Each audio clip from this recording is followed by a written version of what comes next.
ప్రతినిధి ఆంజనేయ రెడ్డి గారు బీజేపీ అధికార ప్రతినిధి మనతోటి లైవ్లో ఉన్నారు. కృష్ణవేణి గారు మన కాసేపట్లో జాయిన్ అవుతారు జనసేన నుంచి. ఆంజనేయ రెడ్డి గారు గుడ్ మార్నింగ్.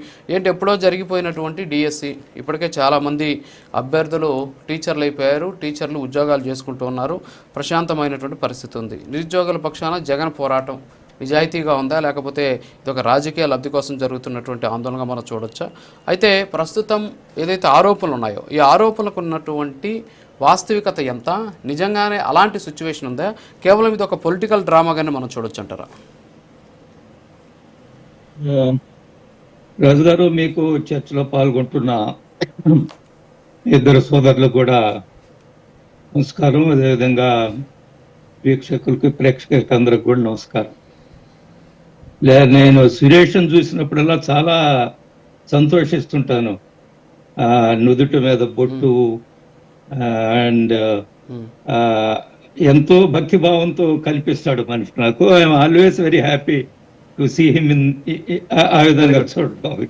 రెండవది, మా మిత్రుడు టీడీపీ మిత్రుడు కూడా సోదరుడు కూడా ఉన్నారు, అనేక విషయాలు మాట్లాడతారు. నేనేమంటున్నా అంటే, దేశంలో అక్కడక్కడ మనం వింటూ వచ్చాము, పరీక్షల్లో మోసాలు జరిగాయి, పేపర్ లీక్ వచ్చింది అని వింటున్నాం. వెంటనే దాని మీద స్పందన వస్తుంది. ఈరోజు మనం చూసాం, నీటు దురదృష్టవశాత్తు నీటు పేపర్ పరీక్ష లీక్ అయిందని ఆరోపణలు వస్తున్నాయి. తర్వాత 23 లక్షల మంది విద్యార్థులు వారి యొక్క భవిష్యత్తు అయోమయంలో పడిందని ఆందోళన జరిగాయి. అదే సమయంలో పద్ధతి మార్చాలి, నీట్ ఎగ్జామ్ అంటే వచ్చే సంవత్సరం నుంచి నీట్ ఎగ్జాము ఆన్లైన్ ఎగ్జామ్ నడుపుతామని కూడా ఒక నిర్ణయం, రిఫార్మ్ తీసుకొచ్చారు. కాబట్టి జరగలేదా అంటే చాలా జరుగున్న దేశంలో ఇప్పటివరకు. అంతకుముందు కూడా అనేక సంఘటనలు దర్యాప్తులు జరిగా దోషులను శిక్షించారు. కానీ ఎప్పుడు వెంటనే రియాక్ట్ అవుతారు. నీట్ ఎగ్జామ్ పేపర్ బయటకు వచ్చిన వెంటనే దాన్ని ఎగ్జామ్ క్యాన్సిల్ చేయడము, పెద్ద ఎత్తున ఆందోళన చేయడం కూడా జరిగింది, విద్యార్థులు తల్లిదండ్రులు కూడా. కానీ ఈరోజు ఎప్పుడు నీట్ ఎగ్జామ్, మన ఈ డిఎస్సి ఎగ్జామ్ జరిగింది, మెగా డిఎస్సి ఎగ్జామ్.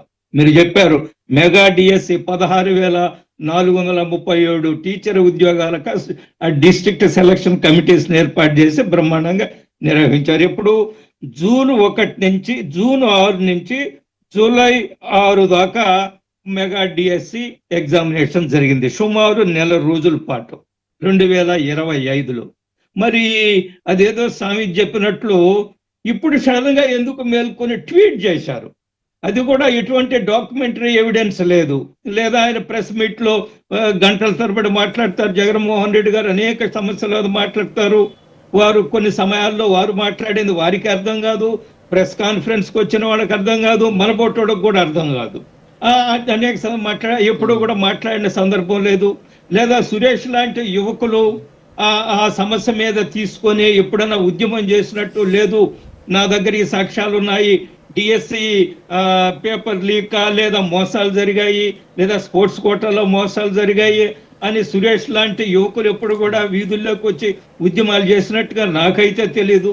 ఈరోజు అదేదో స్వామి చెప్పినట్టుగా పని లేకుండా ఉన్నాను కాబట్టి నేను ఏదైనా మాట్లాడేస్తానని జగన్మోహన్ రెడ్డి గారు, వారు మాజీ ముఖ్యమంత్రి, రాష్ట్రంలో ఆయన ప్రతిపక్ష నాయకుడు, గుర్తింపు లేకపోయినా ఈజ్ ఓన్లీ ఆయన ఒక్కడే ప్రతిపక్ష నాయకుడు. ఆయన 5 సంవత్సరాలు ముఖ్యమంత్రిగా చేశారు, పార్లమెంట్కి ఎన్నికయ్యారు, అసెంబ్లీకి 3-4 సార్లు ఎన్నికయ్యారు. ఆయన ఇంత అనాలోచితంగా, ఇంత అర్థం లేకుండా, ఇంత అశాస్త్రీయంగా, అన్సైంటిఫికల్లీ ప్రూఫ్ ఉంటే మీరు యు ప్రూవ్ ఇట్, అందులో ఎటువంటి అనుమానం లేదు. లేదా మీ దగ్గర ప్రూఫ్లు ఉంటే ఇప్పటికే న్యాయస్థానాలకు వెళ్ళి ఉండొచ్చు, న్యాయస్థానాల్లో రిలీఫ్ కోరి ఉండొచ్చు, దాని మీద దర్యాప్తు జరపనొచ్చు, లేదా సిబిఐకి లెటర్. ఇప్పుడు ప్రూఫ్స్ లేకుండా ఒకటి సార్, ఎస్ ఆంజనేయ రెడ్డి గారు, ఇప్పుడు సిబిఐ విచారణ వాళ్ళు డిమాండ్ చేస్తున్నారు దీని మీద. సరే, వాళ్ళ దగ్గర ఏదో ఆధారాలు ఉన్నాయి అంటున్నారు. అయితే ఇక్కడ ఒకటి చాలా పారదర్శకంగా నిర్వహించామని చెప్పేసి మీ ప్రభుత్వం చెబుతూ ఉన్నటువంటి పరిస్థితి. సరే, మీరు అడిగినటువంటి కొన్ని ప్రశ్నలు ఎస్పెషల్లీ ఆ రోజే ముందుకి వచ్చి ఉంటే సరిపోయేది. కానీ ఇన్ని రోజుల తర్వాత దీని మీద మాట్లాడడం అనేది ఆల్రెడీ ఉద్యోగాల్లో చేరిపోయిన వాళ్ళ మీద ఎఫెక్ట్ ఉంటుంది. వాళ్ళు కూడా మానసికంగా ఒక రకమైనటువంటి ఆందోళన చెందుతూ ఉంటారు. ఇంకొక నిరుద్యోగులు ఒక రకమైనటువంటి ఆందోళన వస్తుంది కదా. గ్రూప్ 1 ఎగ్జామ్ ఏ విధంగా జరిగింది వైసీపీ ప్రభుత్వాలు మనం చూసామా? మీరు చూసారా? దాని మీద ఎన్నిసార్లు చర్చలు జరిపాము, ఎవరు పేపర్లు దిద్దారు, ఎవరు దీని అనుకున్నారు, దాని విషయంలో ఎన్ని అరెస్టులు జరిగాయి, ఎవరు జైల్లో ఉన్నారు.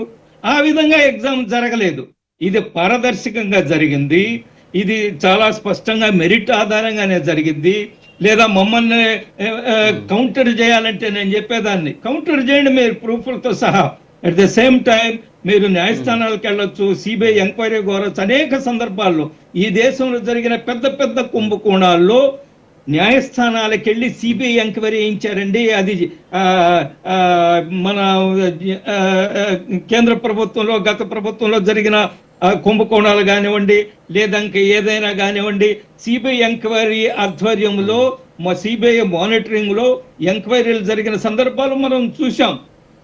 మనం అందుకనే నేను చెప్పేది ఏంటంటే 2G స్కామ్ మనం చూసాము. 2G స్కామ్ ఎంక్వైరీ ఎప్పుడు జరిగింది? దాని మీద సుబ్రహ్మణ్య స్వామి గారు లాంటి వాడు కోర్టుకు వెళ్ళి ప్రూఫ్లు చూపించిన తర్వాత సిబిఐ దర్యాప్తు జరపాలని చెప్పారు.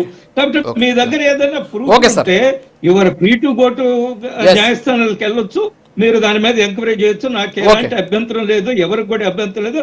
But one thing is clear, సంవత్సరం తర్వాత నేను నిద్ర మేల్కొన్నానంటే ప్రజలు నవ్వుతున్నారు. Okay sir. పసులెట్టి సురేష్ గారు, గుడ్ మార్నింగ్. ఆంజనేయ రెడ్డి గారు